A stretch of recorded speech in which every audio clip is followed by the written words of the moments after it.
never made it, but I know what it takes. I'm motivated by a mix of emotion. Got my statement, and I'm reading it slow so I can understand it fully. Appreciate my standing, go out of this world and right on time. Oh, never in my life have I seen the sky light up like this. I'm far away from Earth and I wanna know if you exist. Mission control, do you read me? Send me my coordinates lately. Mission control, am I drifting? Tie me to someone who will love me, yeah. Wait, I think I'll last a bit longer. Fine, I'm not. Welcome everyone. Welcome everyone. Welcome everyone to another Ref Brandon and the Todd family YouTube video. Wherever you are, whatever you may be doing, thank you so much for making Ref Brandon and the Todd family a part of your day. We always greatly appreciate it. It's a Tuesday. Hopefully everybody had a great Monday, and hopefully you enjoyed both of my Monday videos. Today I'm going to be talking about some NFL scores from week number 5 in the NFL. But before I do that, first let me say I hope everybody enjoys playoff baseball. I know I'm so happy that the Mets are eliminated. I had a feeling they wouldn't go very far. I've never trusted Buck Showalter. I feel like when you've managed 75 teams, there's a reason for it. And the reason is he's not a very good manager. Plus, Max Scherzer has never been near as good in the playoffs as he was the regular season. So the Mets are already eliminated. They got beat in 3 games in the wild card round by the Padres. Now, that was the only wild card series that went all 3 games. The other 3 were over in 2 games. So the Mets-Padres series was the only one that was at least a little bit competitive. Now, the scores in all 3 games were not close, but at least it went all 3 games. I personally think it's going to be the Braves and the Astros in the World Series again, but maybe I'll be wrong. But for all you baseball fans out there, enjoy the Division Series playoff baseball that starts today. And it depends on what team you like. All depends on what time your playoff series starts. I know not everybody has great taste like me and pulls for the Braves, but all I know is it's playoff baseball and nothing like an atmosphere in a playoff baseball. And if you are a Braves fan, let's do hope the Braves win it all again. Now, even if they don't, the Braves have signed every single person that they need for a long-term great baseball team, with the exception of Dansby Swanson and left field. They're still negotiating with Dansby Swanson. If they do re-sign him, all 8 starting positions have been filled except for left field for a long period of time, because even their top 3 starters, Max Fried, Kyle Wright, and Spencer Strider, have now been signed long term, because yesterday they announced they've re-signed Spencer Strider and his deal goes through 2029. So even if the Braves don't win it all this year, they are going to win 2 or 3 more World Series over the next decade. Alex is doing a great job of signing these players before they go on the free agent market. That way, you get them for a lot cheaper price, and that is how you win long-term in baseball, doing a great job. But NASCAR Sunday, Christopher Bell won the race, followed by Kevin Harvick, Kyle Busch, A.J. Allmendinger, and Justin Haley. Chris Buescher was 6th. Darrell Wallace Jr. 7th. Tyler Reddick 8th. Chase Briscoe 9th. And Austin Dillon rounded out the top 10. 6 races down in the race for the chase. 4 races to go until we conclude the 2022 NASCAR Cup Series season. This Sunday, back in action, is the South Point 400 from Las Vegas. And after Sunday's race, we are down to only 8 drivers who can win the championship. Those 8 drivers are Chase Elliott, Joey Logano, Ross Chastain, Christopher Bell, Ryan Blaney, William Byron, Denny Hamlin, and Chase Briscoe.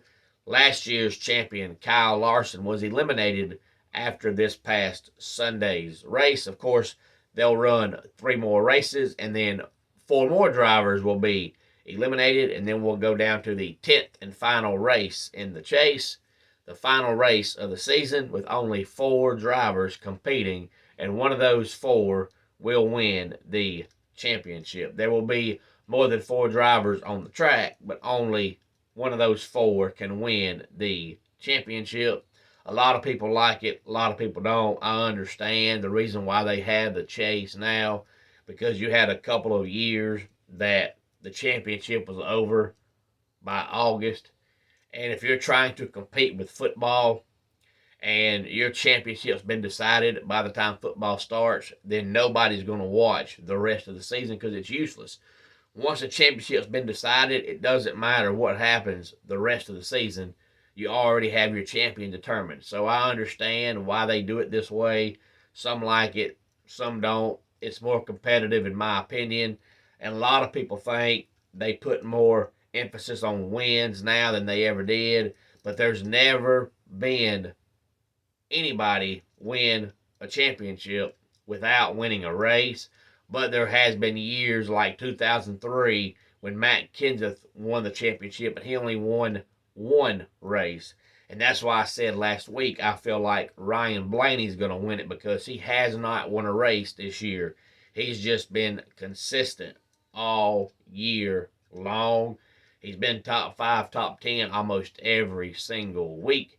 And that's why I say he's going to win the championship and not win a race. Now, it might come down to the very last race of the season, and he wins the last race of the season. But I think he's going to win it without winning a race.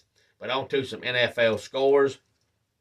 The Eagles beat the Cardinals 20-17. The Giants beat the Packers over in London 27-22. The Patriots shut out the Lions 29-0 with their third-string quarterback. The Chargers beat the Browns 30-28.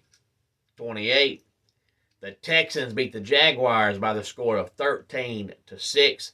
The Jaguars are a much improved football team, but it's one of those things that just does not make sense. For whatever reason, the Jaguars just cannot beat the Texans. I don't know why. They just can't beat them.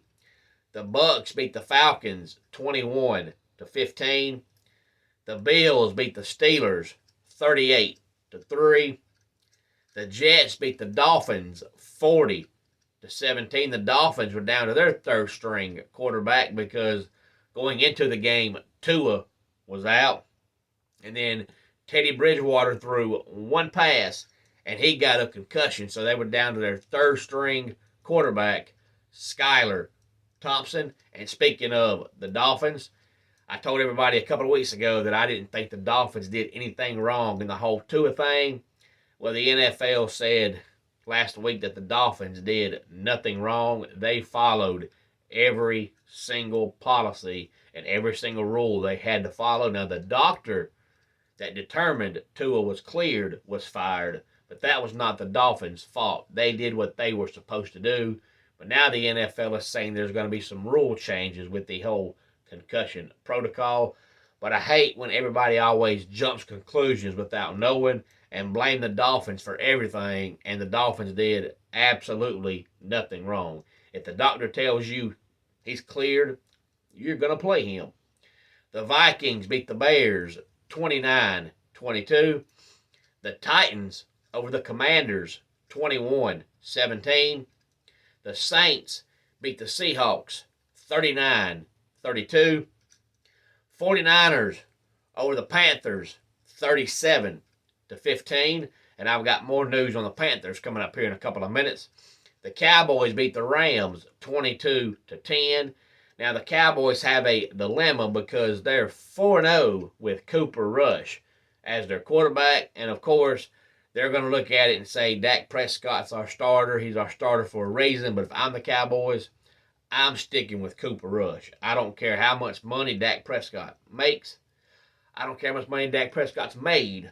The Cowboys are a better team with Cooper Rush, and they play the Eagles this week.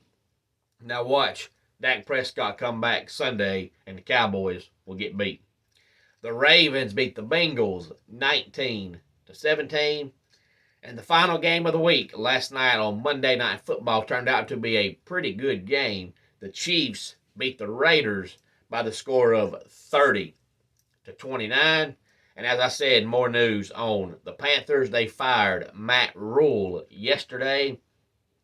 And personally, I think that the Panthers higher-ups were doing him a favor because everybody's always said that Matt Rule is more of a college coach. He's just one of those that gave the NFL a shot. It didn't work out. But now with so many head coach vacancies already in college football, he can go interview for any of those jobs and go ahead and get a leg up on the competition.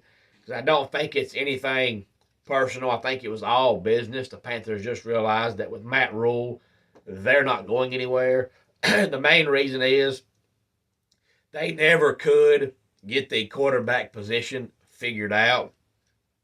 And I said before the season started that they pretty much picked up Baker Mayfield for a box of donuts and a 12-pack of Mountain Dew. And when you get a quarterback with that cheap price, that tells you nobody else wanted that quarterback. There was nobody battling for Baker Mayfield, so the Panthers went out and got him. But when you get a player for that cheap, that tells you nobody else wants him. Why does nobody else want him? Because he sucks. And he is right now, statistic-wise, the worst quarterback in the NFL. But the Panthers have failed at that ever since Matt Rule has been there. But I think it's because Matt Rule realized when he took over that the Panthers' defense was awful. And I think he was going to fix the defense first and then worry about the offense. So here he was trying to fix the defense and trying to find out who to play at quarterback. But, of course, since he's the coach, it all falls on him, and they never could get their quarterback position figured out. Sam Darnold is a better choice than Baker Mayfield. Baker Mayfield is 6 foot tall, maybe, with pedestrian athleticism and a pedestrian arm. He's just not any good. So we'll see if the Panthers improve any this year. They might if they go ahead and bench Baker Mayfield. But I don't know because to me, the Panthers, talent-wise, they're just not any good. I think they're a 5-win team, maybe. I don't care if Matt Rule's the coach. I don't care who the coach is. They're a 5-win team, maybe because they just don't have any talent. They're just terrible. But, of course, Matt Rule being the coach takes all the blame for it. So we'll find out who the Panthers' next head coach is. That's the first 2022 NFL head coach job that becomes available as we go into the 2023 NFL season next year. I do think Matt Rule will be back in the college game next year, and I think he will be very successful wherever he ends up at. A lot of coaches are successful in college and go to the NFL, and it just does not work out. So he's no different. Just because you can't coach in the NFL doesn't mean you can't coach. Look at how many college coaches have been very successful in college but failed miserably in the NFL. Let's go ahead and get our dad joke of the day in here. My girlfriend left me while I was crying in the bathroom with constipation. She told me I was so full of it. It was the worst dump of my life. And that wraps it up for today's Ref Brandon and the Todd Family YouTube video. Until next time, it's Ref Brandon saying, just like in pro wrestling, life can be over by the count of 3. Tell your friends and family how much you love them. Bye.